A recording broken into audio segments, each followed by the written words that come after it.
saja ku sayang-sayang, kalau akhirnya ku ditinggalkan.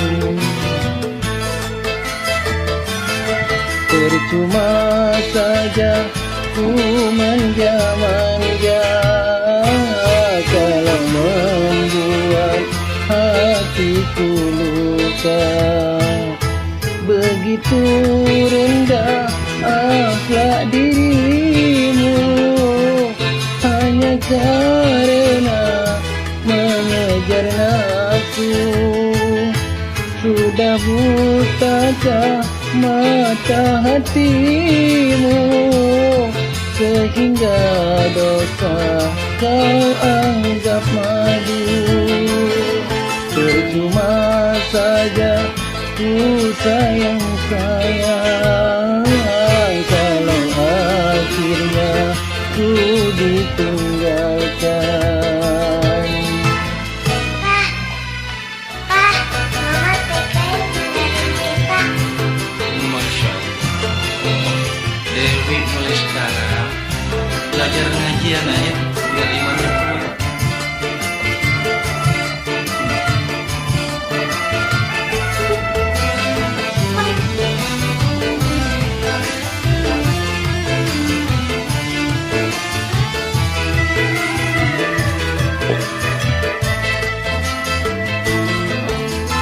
Kalau kau tak suka, mengapa tak kau katakan? Jangan kau berlari semasi dalam pelukan.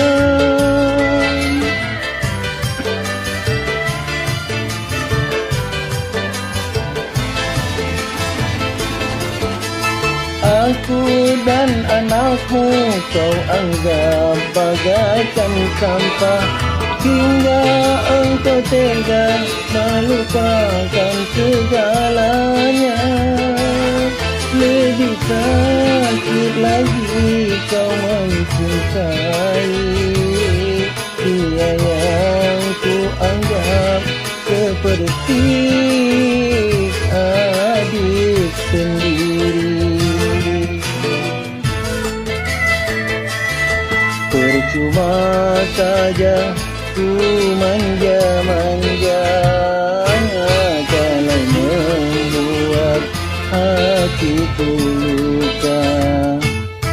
Begitu rendah akhlak dirimu, hanya karena mengejar nafsu. Sudah butakah mata hatimu, sehingga dosa kau anggap madu. Percuma saja ku sayang-sayang, kalau akhirnya ku ditinggalkan.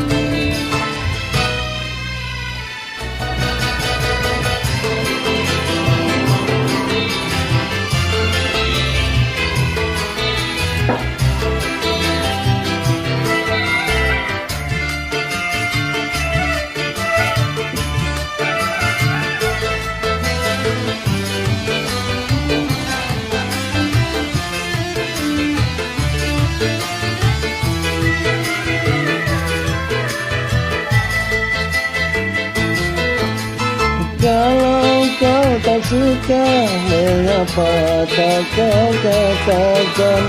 Jangan kau berlari semasi dalam pelukan.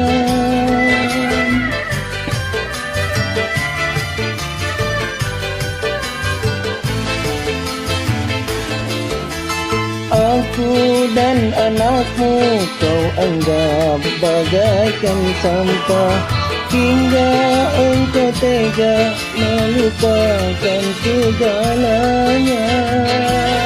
Lebih sakit lagi kau mencintai dia yang ku anggap seperti adik sendiri. Cuma saja ku manja-manja, kalau membuat hatiku luka.